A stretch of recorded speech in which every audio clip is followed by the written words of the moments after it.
தலைப்பு நேற்று காலை உங்களுக்கு நான் சொன்னேன், கர்த்தரின் பாதம் என்று சொல்லுகிற ஆமேன் தலைப்பிலே கர்த்தருடைய வார்த்தைகளை நான் கொடுக்க விரும்புகிறேன். இந்த ஜெப நாட்களில் நாம் கர்த்தருடைய பாதத்திலே நாம் வந்திருக்கிறோம். ஆமேன். கர்த்தருடைய பாதம் எத்தகையது? நேற்று காலை படித்தோம், வாசிங்க. லூக்கா எழுதிய நேற்று நான் மார்க்கு 7:24-25 உங்களுக்கு வாசிக்க சொல்லியிருப்பேன். ஆமேன். லூக்கா 5:8 இப்பொழுது வாசிக்க கேளுங்கள், பார்க்கலாம். சீமோன் பேதுரு அதை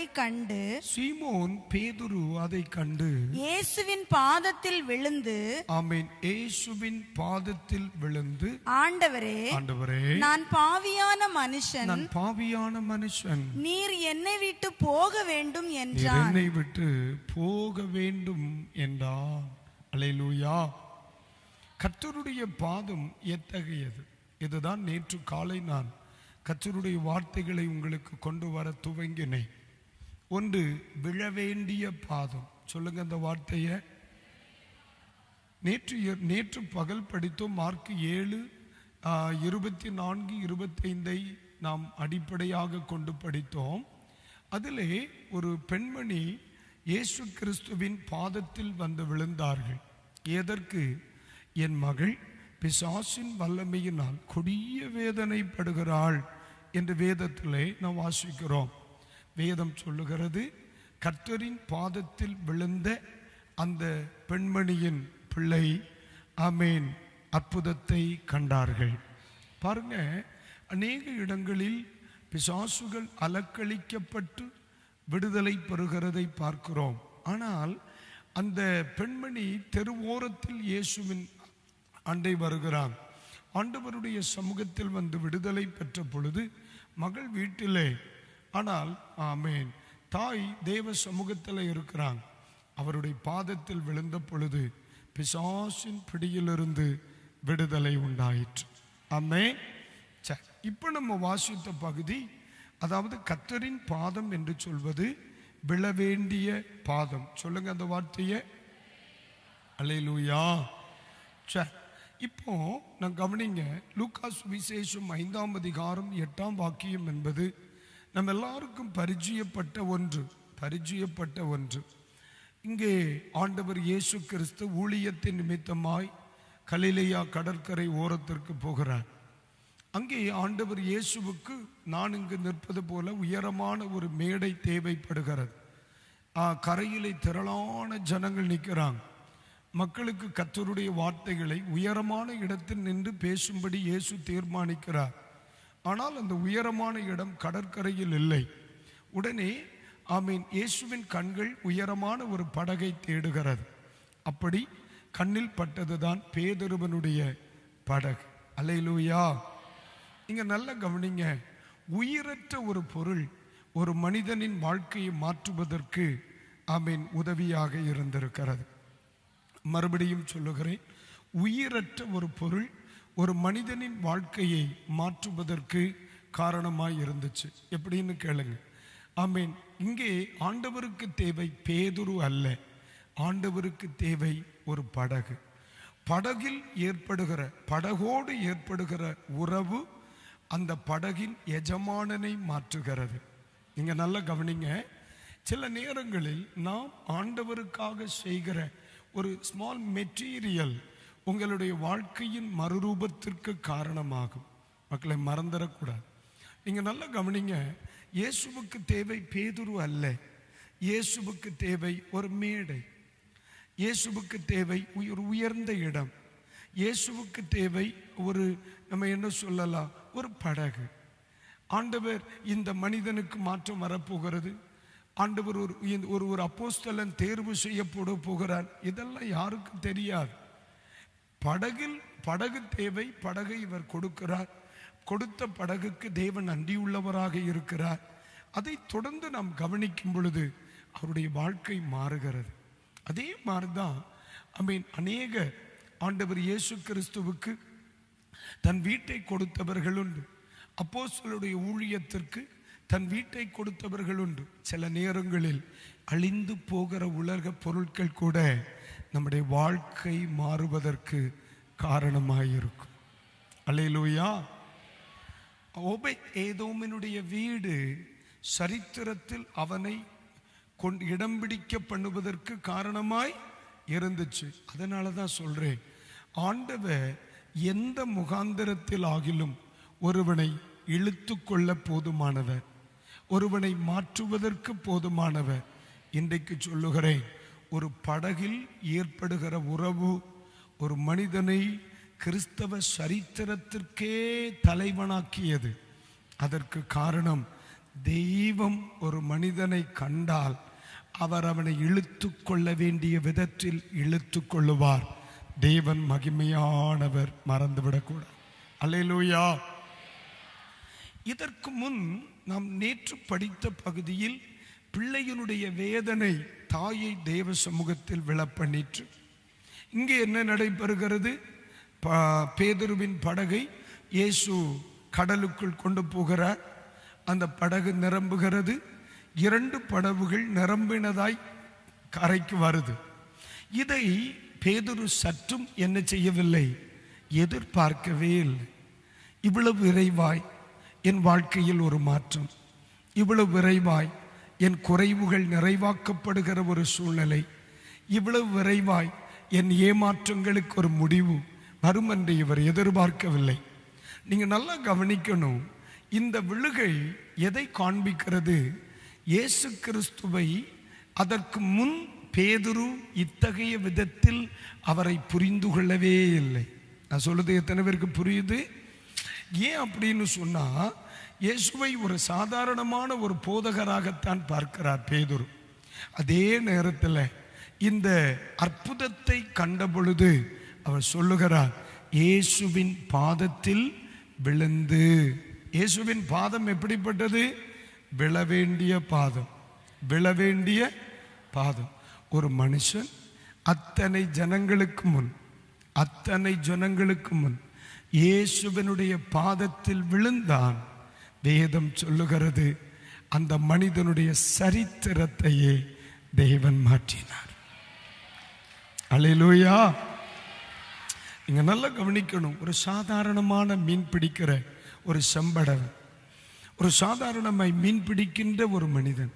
ஆனா இந்த மனுஷனை ஒரே நொடி பொழுதல், ஆமென், தோத்திரம், தேவ தரிசனம் உள்ளவனாய், தேவனுடைய அழைப்பை பெற்ற ஒருவனாய், எல்லா அப்போஸ்தலர்களுக்கும் ஆமென் தோத்திரம் மூத்தவராய் மாற்றுவதற்கு ஒரே காரணம், அந்த மனிதன் இயேசுவின் பாதத்தில் விழுந்தான். வாழ்க்கை மாறுச்சு, தொழில் மாறுச்சு, பேரு மாறுச்சு, மனிதர்களின் பார்வை மாறுச்சு, அவனுடைய கலாச்சாரம் மாறுச்சு, வாழ்ந்த விதம் மாறுச்சு. ஒரே ஒரு முறை சர்வ வல்லவரின் காலில் விழுந்தவனுடைய வாழ்க்கை 2000 வருடமாய் பேசப்படுகிற ஒருவனுடைய வாழ்க்கையால் மாறுச்சு. அல்லேலூயா, அல்லேலூயா. அப்ப இயேசுவின் பாதகம் எத்தகையது? விழ வேண்டிய பாதம். என் அன்பு பிள்ளைகளுக்கு சொல்லுகிறேன், இந்த 21 நாட்களும் இந்த நல்ல பாதத்திலே விழுவதற்கு நாம் நேரம் செலவழிக்கணும். அல்லேலூயா. இந்த இந்த ஈதம் இருக்கிற 19 நாட்களும் பரிசுத்த ஆவியானவர், நான் அவருடைய பாதத்தை குறித்து படித்த பொழுது, ஆமேன், ஸ்தோத்திரம், இன்றைக்கு கடந்த நாட்களிலே ஆமேன் ஒரு சகோதரன் தரிசனத்தை கண்டு ஒரு பாதம் ஒன்றை தரிசனத்தில் கண்டதாய் எனக்கு அறிவிப்பு கொடுத்தார்.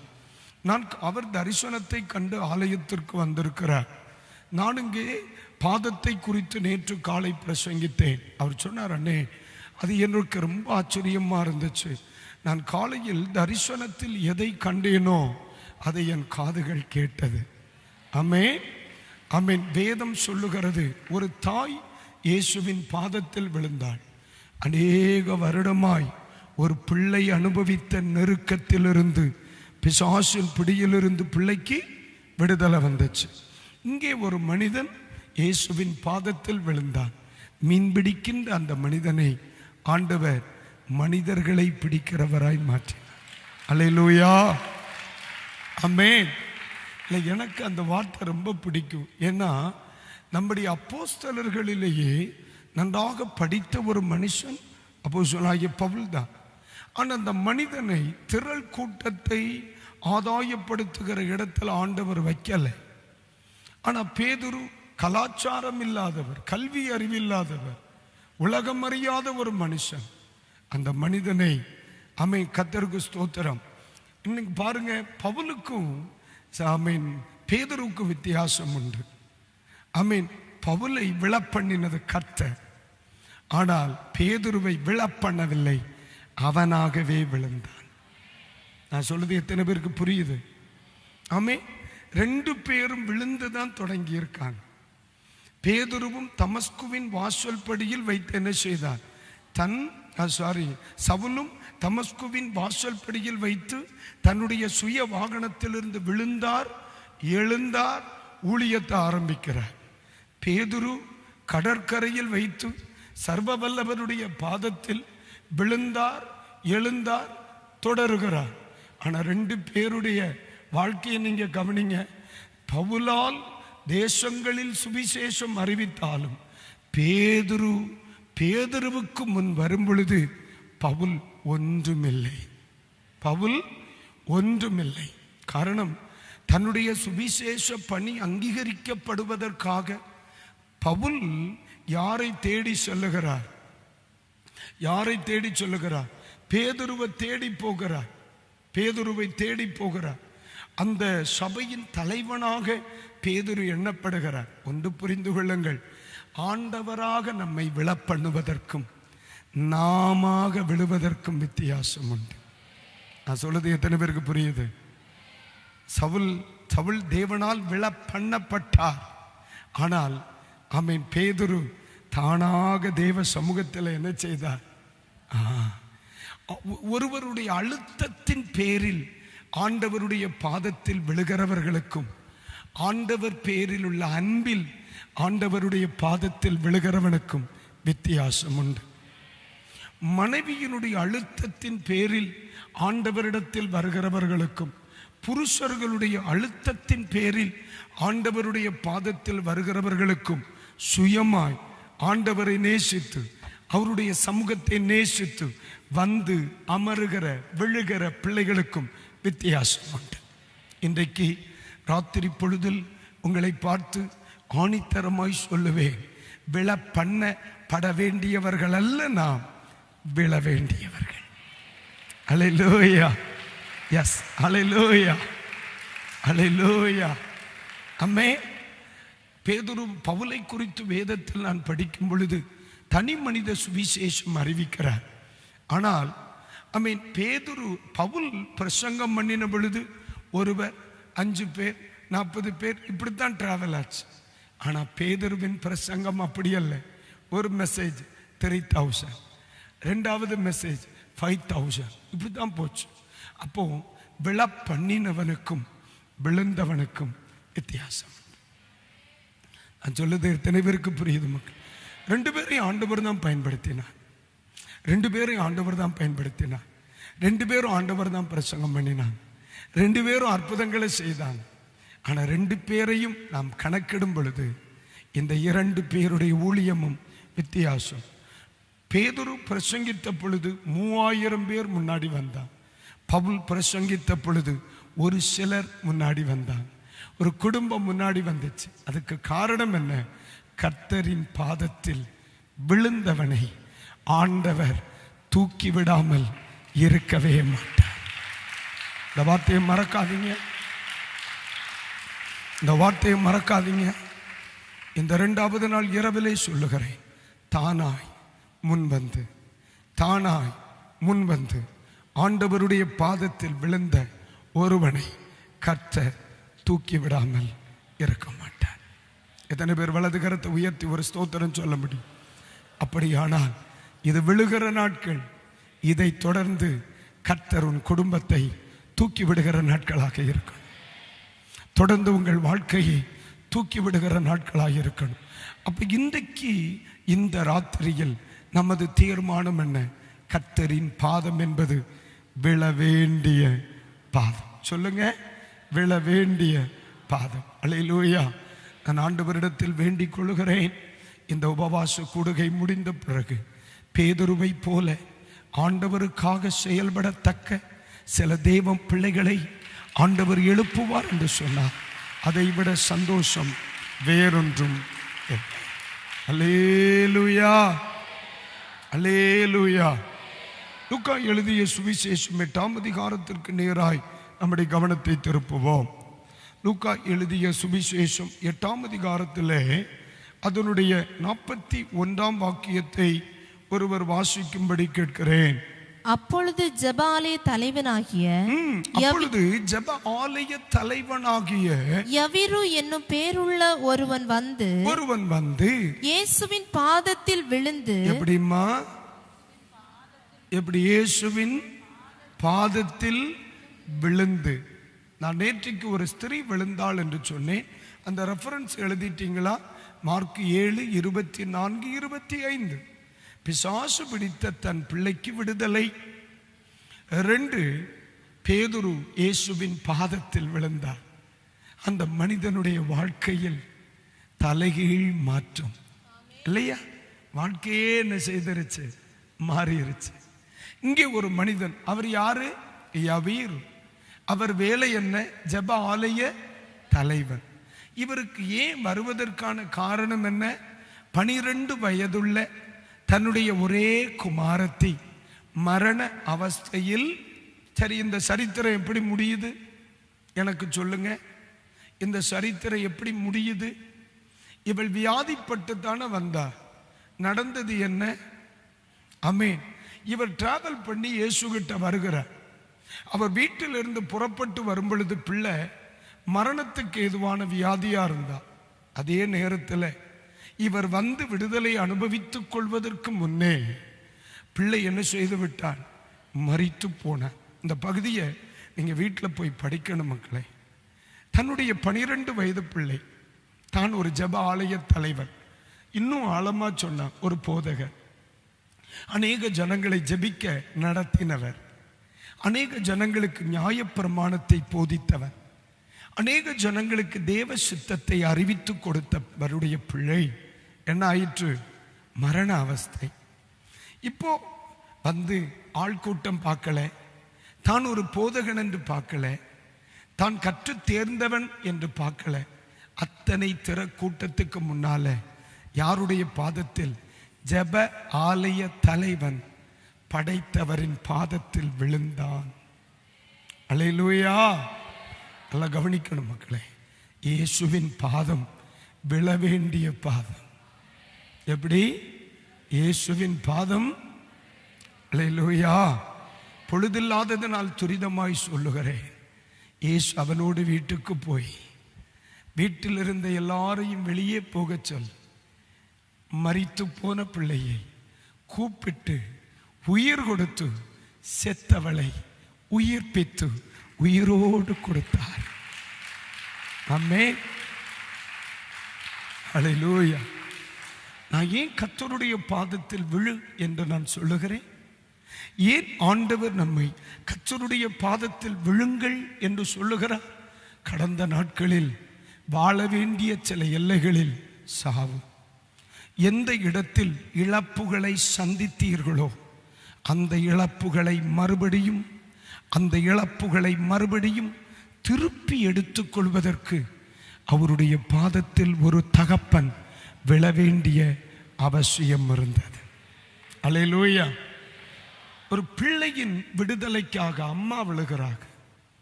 தன்னுடைய எதிர்காலத்திற்காக பேதுரு விழுகிறார். தன்னுடைய மகளின் சுகத்திற்காக யார் விழுகிறார்?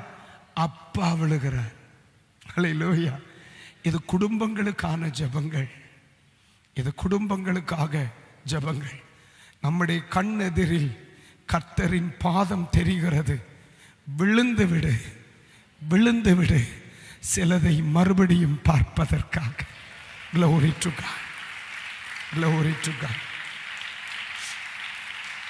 Hallelujah. எத்தனை பேருக்கு நான் சொல்லுகிறது புரியுது? நான் சொல்றது சரித்திரம் தான். இது நடக்கணும்னு நான் நம்புறேன். இது நடக்கணும்னு நான் விசுவாசிக்கிறேன். இது நெட்டுக்கு நிற்க வேண்டிய நாட்கள் அல்ல, முகம் குப்புற விழ வேண்டிய நாட்கள். ஆமாம், அதனால தான் நான் சொல்கிறேன். கர்த்தருக்கு ஸ்தோத்திரம். நான் வரும்பொழுது பாசுமாட்ட ஒரு காரியம் பேசிக்கிட்டே வந்தேன். ஆமென். கர்த்தருக்கு ஸ்தோத்திரம். யாருக்கு அதிக கவனங்கள் ரொம்ப கட்டாயப்படுத்தண்டா. வந்து தானாய் தேவ சமூகத்தில் இருந்து ஜெபிக்கிறவனுக்கு விடுதலை போதுமானது. இல்லையாம்மா? இல்லையா? அவன் தேவ சமூகத்தில் வரட்டும், விழட்டும். ஆண்டவர்ட்ட கடந்த காலங்களில் போராடி போராடி போராடி வாங்கி கொடுத்த விடுதலைகள் குப்பை மேட்டுக்கு போனது தானே பார்த்தேன். குப்பை மேட்டுக்கு தானே போகுது அநேகருடைய. ஏன்னா அவங்க அதுக்கு ரெஸ்பான்சிபிள் இல்லையே, அவங்க அதுக்கு விழுந்து கிடக்கலையே, அவங்க விழுந்து கிடக்கலையே, இல்லைங்களா? அநேகர் அதை செய்யலையே. அவங்க வந்துட்டு போற ஒத்த நாளோட முடிச்சுக்கிட்டாங்களே. அப்ப நம்ம புரியணும், அவன் விழ வைக்கணும். அவனை விழுந்தா விடுதலை. நான் சொல்லுது உங்களுக்கு புரியுதா? இன்னொரு சரித்திரத்தை சொல்றேன், எடுத்துக்கொள்ளுங்கள். ஆமீன். யோவான் 17 லூக்கா 17ஆம் அதிகாரம் விடுங்க, 17ஆம் அதிகாரம் விடுங்க, 17 கர்த்தருக்கு ஸ்தோத்திரம். ஆமென் ஆமென். 16வது வசனம் படி மக்களே. அவருடைய பாதத்தருகே முகங்குப்புற விழுந்து அவருக்கு ஸ்தோத்திரம் செலுத்தினார். அல்லேலூயா சொல்லுங்க, ஒரு முறை கூட சொல்லுங்க அல்லேலூயா. இது யாருன்னு நினைக்கிறீங்க? இது யாருன்னு நினைக்கிறீங்க? கொஞ்சம் படிப்போம். ஏற்கனவே மகளின் தேவைக்காக தாய், ஏற்கனவே தனது எதிர்காலத்திற்காக பேதுரு, ஏற்கனவே பிள்ளையின் உயிருக்காக அப்பா. இங்கே யார் தெரியுமா? ஒரு நாள் இதை நம்ம எங்கிருந்து படிக்க முடியும்? 12ஆம் வசனம் இல்லையாம்மா? 11 எருசலேமுக்கு பிரயாணம் பண்ணுகையில் அவர் சமாரியாவின் கலிலேயா என்னும் நாடுகளின் வழியாய் நடந்து போனார். கவனிச்சுக்கோ. அவர் ஒரு கிராமத்தில் பிரவேசித்த போது குஷ்டரோகம் உள்ள மனுஷர் 10 பேர் அவருக்கு எதிராக வந்து தூரத்திலே நின்று. ஆமாவா இல்லையா? ஆமே. அதாவது அம்மாவுடைய பிள்ளையின் பிரச்சனைக்கு அம்மா விழலாம். இந்த இடத்துல நீங்க கவனிக்கணும், 10 பேர் யாரு? குஷ்டரோகிகள். குஷ்டரோகிகளின் அன்றைய கால சூழல் என்ன? இப்போ ஒரு இடத்துல ஒரு குஷ்டரோகி இருக்காம்னா நீங்க அந்த வழியா போறீங்கன்னு வைங்க, என்ன செய்யணும் தெரியுமா? தீட்டு தீட்டு தீட்டுன்னு அவன் சத்தம் போடணும். அவன் என்ன செய்யணும்? ஆமா, நீங்க அந்த வழியா போறீங்க, இந்த வழியா போறீங்கன்னா அவனாகவே அமர்ந்து விட்டு தன் குஷ்டரோகம், அது ஒரு வேதனை, தன் குஷ்டரோகம் அவமானம், ஆனா தன்னுடைய தீட்டை தன் வாய் திறந்து தீட்டு தீட்டுன்னு சத்தம் போடணும். அப்படிதான் மக்கள் அவனை கண்டு என்ன செய்திருவாங்க? விலகி போயிருவாங்க. இயேசு வருகிறார், 10 பேர் கொண்ட குழு, 10 பேரும் குஷ்டரோகிகள். 10 பேரும் என்ன வார்த்தை சொல்லுகிறாங்க? ஆமென். தூரத்தில் நின்று இயேசு ஐயரே எங்களுக்கு இறங்கும் என்று சத்தமிட்டார்கள். 14 எல்லாரும் படிங்க. அவர்களை அவர் பார்த்து நீங்கள் போய் ஆசாரியர்களுக்கு உங்களை காண்பியுங்கள் என்றார். அந்தபடி அவர்கள் போகையில், எல்லாரும் சேர்ந்து சொல்லுங்க, அந்தபடி அவர்கள் போகையில் சுத்தமானார்கள். இப்போ 10 பேர் என்ன செய்துட்டாங்க? ஆனா அடுத்த வசனத்தை பாருங்க. கர்த்தருக்கு ஸ்தோத்திரம்.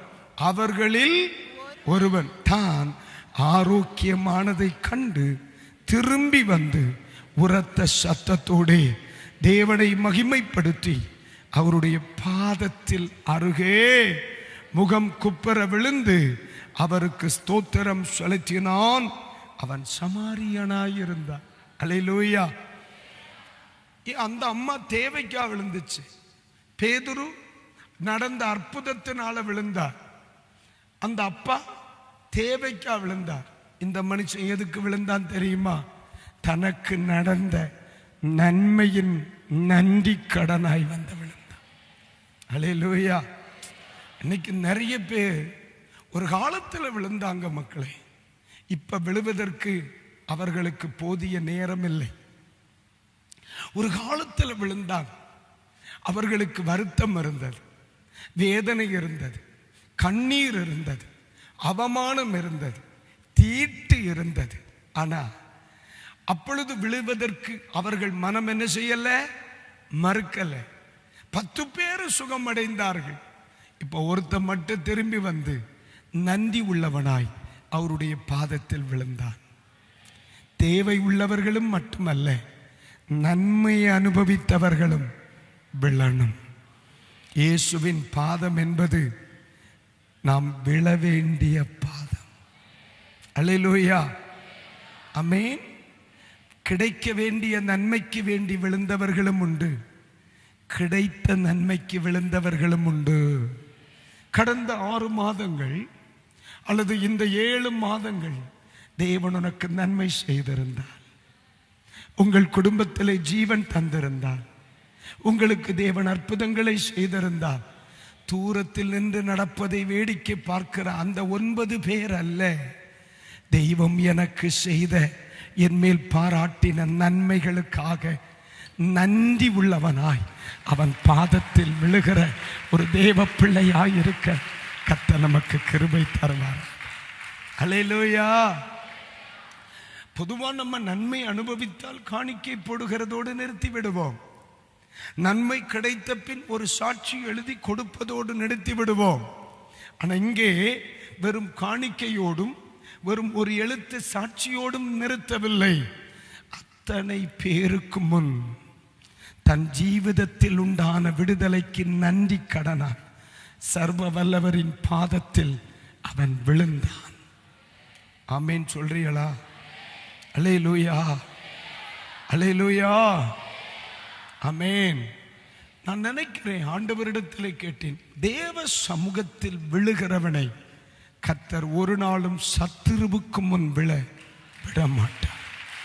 அந்த வார்த்தையை நீங்க என்ன செய்யக்கூடாது, மறந்துவிடக்கூடாது, மறந்துவிடக்கூடாது. அல்லேலூயா. அவங்க 9 பேர் என்ன நினைச்சாங்க, நன்மை தான் நம்ம அனுபவிச்சுட்டோமே நன்மை.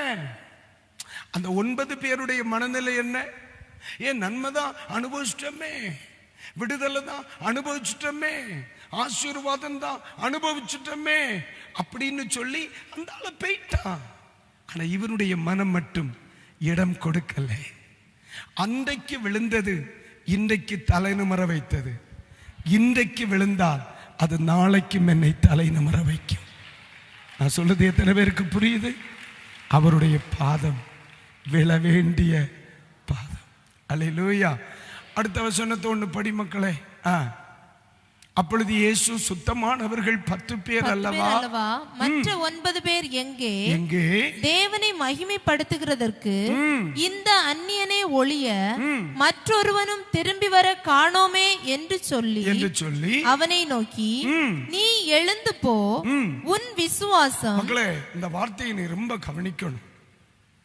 இந்த வார்த்தையை நீ ரொம்ப கவனிக்கணும். என்ன நன்மை அனுபவிச்சும் 10 பேர், 9 பேர் நன்மையும் ஆண்டவரையும் மறந்து போயிட்டான். ஆனா ஒரே ஒருத்தன் சமாரியன் வந்து என்ன செய்கிறான், நன்றி உணர்வு கொண்டவனாய் ஆண்டவருடைய பாதத்திலே.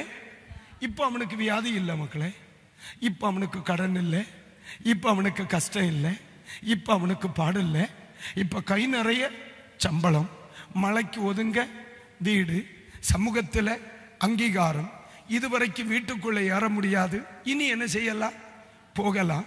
எல்லாருக்கும் முன்னும் சக மனிதன், எல்லா மனிதனுக்கும் எல்லா கஷ்டமும் எல்லா பிரச்சனையும் அவனை விட்டு என்ன செய்திருச்சு, போயிருச்சு. இனி விழ வேண்டிய அவசியம் இல்லை. ஆனால் அந்த மனிதன் விழுந்ததற்கு ஒரு அர்த்தம் உண்டு, ஒரு அர்த்தம் உண்டு. தொடர்ந்து படிங்க பார்க்கலாம். உன் விசுவாசம் உன்னை ரட்சித்தது என்றார். தேவனுடைய ராஜ்யம், இந்த வார்த்தையை கவனிங்க, தேவனுடைய ராஜ்யம் எப்பொழுது வரும் என்று பரிசேயர் அவரிடத்தில் கேட்டபொழுது அவர்களுக்கு அவர் பிரத்யுத்தரமாக, தேவனுடைய ராஜ்யம் பிரத்யட்சமாய் வராது, இதோ இங்கே என்றும் அதோ அங்கே என்றும் சொல்லப்படுவதற்கும் ஏதுவிராது. இதோ தேவனுடைய ராஜ்யம் உங்களுக்குள் இருக்கிறதே என்றார். கைகளை உயர்த்தி ஒரு அல்லேலூயா சொல்லுங்க, சொல்லுங்க சத்தமா. தேவனுடைய ராஜ்யம் உங்களுக்குள் இது நல்லா கவனிக்கணும் நீங்க இந்த வார்த்தையை. அந்த இடத்திலே தேவனுடைய ராஜ்யத்தை இயேசு எப்படி நிரூபித்தார் தெரியுமா? அந்த குஷ்டரோகிக்கு தெய்வம் செய்த அற்புதம் அவருடைய சுவிசேஷத்திற்கு அடையாளமாயிற்று. நீங்க நல்லா கவனிக்கணும். 10 பேரை குறித்து சொல்லல, தேவனுடைய ராஜ்யம் உங்களுக்குள்ள இருக்கிறது. இப்ப இயேசு சுட்டி காண்பித்தது யாரை? சுட்டி காண்பித்தது யாரை? முன்ன நிறுத்தினது யாரை? நீங்க நல்லா கவனிக்கணும். இப்ப சொல்லவா, தேவனுடைய ராஜ்யம் பிரசங்கிக்கப்படுகிற காலம் மட்டும் யார் பிரசங்கிக்கப்படுகிறார்? இந்த குஷ்டரோகியும் என்ன செய்யப்படுகிறார் இல்லையம்மா? இன்னைக்கு அந்த குஷ்டரோகி அவன் வாழ்ந்து எத்தனை வருஷமாச்சு? 2000. இன்னைக்கு ராத்திரி இந்த இடத்துல ஒரு குஷ்டரோகியை நான் பிரசங்கிக்க, நான் நினைவு கூற, நான் உங்களுக்கு மாதிரியாய் வைப்பதற்கு காரணம் என்ன? அவனுக்கு குஷ்டரோகம் இருந்ததுனாலயா? இல்ல, அவனுக்கு இயேசுவின் பாதத்தில் விழுகிற பழக்கம் இருந்ததுனால. அல்லேலூயா. இப்ப தேவராஜ்யத்திற்கு அடையாளம் யாரு? குஷ்டரோகி. தேவனுடைய ராஜ்யத்திற்கு அடையாளம் யாரு? குஷ்டரோகி. இன்னும் ராத்திரி தேவராஜ்யம் நம் நடுவில் இருக்கிறதுன்னு நான் யார உங்களுக்கு முன்ன வைக்கிறேன்? ஒரு குஷ்டரோகிய. அவனை அந்த 9 பேர் யாருன்னே தெரியாது. எல்லாரும் அவங்களை மறந்துட்டாங்க. அவர்களை 2000 வருஷமா எல்லாரும் மறந்துட்டாங்க. ஆனா இந்த ஒரு மனுஷனை மட்டும் 2000 வருட சரித்திரம் மறக்கல. காரணம் என்ன? அல்லேலூயா. நன்மை அனுபவிச்சதுனால இல்ல மக்களே, நன்மை அனுபவிச்ச பிறவும் நன்றி உணர்வோடு அவருடைய பாதத்தில் விழுந்ததுனா. ஸ்தோத்திரம். Glory to God. அல்லேலூயா. நன்மைக்காக மட்டுமல்ல விழுகிறது. நன்மை அனுபவித்தவன் ஜீவ சுவாசம் இருக்கிறது வரைக்கும் ஆண்டவருடைய பாதத்தில் என்ன செய்யணும்? விழணும். கர்த்தருக்கு ஸ்தோத்திரம். அல்லேலூயா. தெய்வம் உங்களுக்கு நன்மை செய்ததுண்டோ? தெய்வம் உங்க குடும்பத்துக்கு நன்மை செய்ததுண்டோ? உங்க தனிப்பட்ட வாழ்க்கையில நன்மை செய்ததுண்டோ? கடந்த 7 மாதங்களை கடக்கிறோம். இந்த 7 மாதங்களில் தெய்வம் உங்கள் குடும்பத்திலே நன்மை செய்ததுண்டோ? அப்படியானால் தெய்வ மக்களுக்கு சொல்லுகிறேன், ஒரு பாதம் இருக்கிறது. அந்த பாதத்திற்கு அடையாளம், அந்த 2 பாதத்திலும் 2 ஓட்டைகள் இருக்கிறது. எப்படி? அந்த 2 கால்களிலும் ஆணிப்பட்ட காயம் இருக்கிறது. அந்த காயம் நிறைந்த கால்களுக்குள்ளே இந்த நாட்களில் நீ விழுந்து விடு, உன்னை சரித்திரம் அறியும். அல்லேலூயா. அல்லேலூயா. அல்லேலூயா. அல்லேலூயா. யோவான் 11ஆம் அதிகாரம் எடுங்க, இதை முடித்து விடுகிறேன். யோவான் 11ஆம் அதிகாரம் 32ஆம் வசனம் மக்களே. 32ஆம் வசனம். இயேசு இருந்த இடத்தில் மரியாள் வந்து அவரை கண்டவுடனே அவர் பாதத்தில் விழுந்து. எப்படிமா? சத்தமா சொல்லுங்க. பாதத்தில். இந்த அடுத்த நாளைக்கு சொல்றேன். மரியாளுக்கும் கர்த்தரின் பாதத்துக்கும் நெருங்கிய உறவு உண்டு. ஏற்கனவே இந்த சகோதரிக்கு ஒரு பழக்கம் இருந்தது. அவருடைய பாதத்தில் வந்து அமர்கிற ஒருவள் அவள். இப்போ தன் வீட்டில் மரணம் நடந்திருக்கு. அது நடந்து எத்தனை நாளாச்சு? 4 நாளாச்சு. இப்போ இயேசு மரண வீட்டுக்கு வருகிறார். இந்த செய்தி மார்த்தாளின் மூலம் யாருக்கு காதுல விழுது? மரியாளின் காதுல விழுது. அவள் வேகமாய் எழும்பி ஓடி வந்து இயேசுவின் பாதத்தில் ஏம்மா விழுந்தால. 4 நாளாகி நாறிப்போன லாசருவை திருப்பி கொடுத்துட்டு தானே போனாரு. அம்மாவா தன் பாதத்தில் விழுந்தவளை விட்டு போகலையே. அவள் விழுந்ததின் நோக்கத்தை நிறைவேற்றாமல் போகவில்லையே. அவள் பாதத்தில் விழுந்த அவளுக்கு நன்மை செய்யாமல் போகவில்லையே. அப்படியானால் இந்த நாட்களில் அவருடைய பாதத்தில் விழ நீங்களும் நானும் ஆயத்தமானால், Are you ready? சகோதரா, நீங்களும் நானும் ஆயத்தமானால் செத்தவைகள் கூட உயிர்ப்பிக்கப்படும், முடிந்தவைகளுக்கு கூட ஆரம்பம் உண்டாகும். காரணம் என்ன? அவருடைய பாதம் விழ வேண்டிய பாதம். அல்லேலூயா சொல்லுங்க, அல்லேலூயா. இது பிரஸ்டீஜ் பார்க்க வேண்டிய நாட்களும் இல்லை, நபர்களும் இல்லை, ஸ்தானமும் இல்லை. விழுந்துரு, விழுந்துரு, விழுந்துருங்க. நான் பைபிளை சுத்தி சுத்தி படித்தேன். அவர் பாதத்தில் விழுந்த ஒருவனும் அற்புதம் அனுபவிக்காமல் இருந்ததே இல்லை. அல்லேலூயா. கானானிய பெண்ணாய் இருந்தும் விடுதலை பெற்றார். ஜபாலிய தலைவனாய் இருந்தும் விடுதலை பெற்றார். ஆண்டவரை போக வேண்டும் என்று சொன்ன, நீர் போய்விடும் என்று சொன்ன பேதுருவாய் இருந்த பொழுதும் விடுதலை பெற்றார். ஆமென். இனி உயிர்ப்பிக்கப்படாது நாரும் என்று சொன்ன அந்த மனிதனும் உயிர்ப்பிக்கப்பட்டான். காரணம் மக்களே, இந்த வார்த்தை சொல்லும் பொழுது என் இருதயம் கொழுந்து விட்டு எரிகிறது. அந்த பாதத்திற்கு அவ்வளவு வல்லமை உண்டு.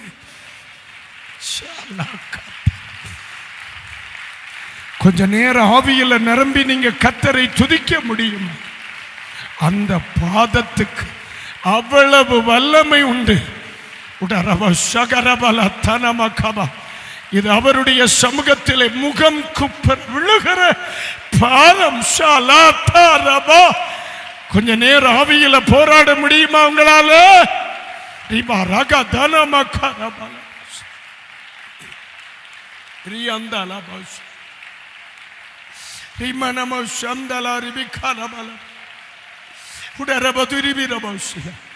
இது அவருடைய பாதம்.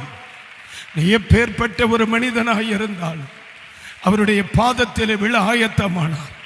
நேரலையில் பார்க்கிற பிள்ளைகளை பார்த்து சொல்லுகிறேன், ஒரு காயப்பட்ட கால் தெரிகிறது, விழுந்துரு, விழுந்துரு. இனி வேறு வழி இல்லை, இனி வேறு வழி இல்லை. முடிந்தவர்கள் முழங்கால் படியிடுங்கள். இனி வேறு வழி இல்லை.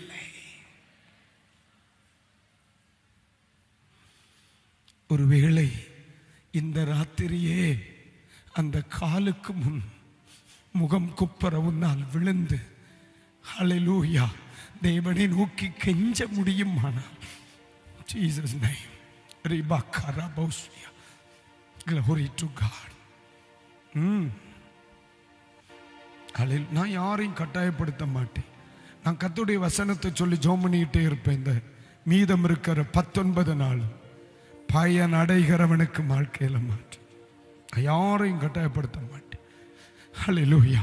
ஆனா ஒரு பாதத்தை உனக்கு காண்பித்து தாரேன். அதில் அடிபட்ட காயம் இருக்கு, ஆணிப்பட்ட காயம் இருக்கு, அதுல காயம் இருக்கு.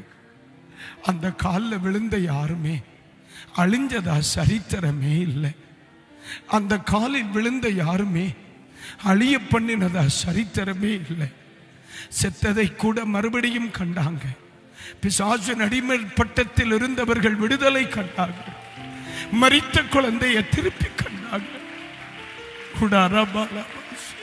அந்த தேங்க்யூ.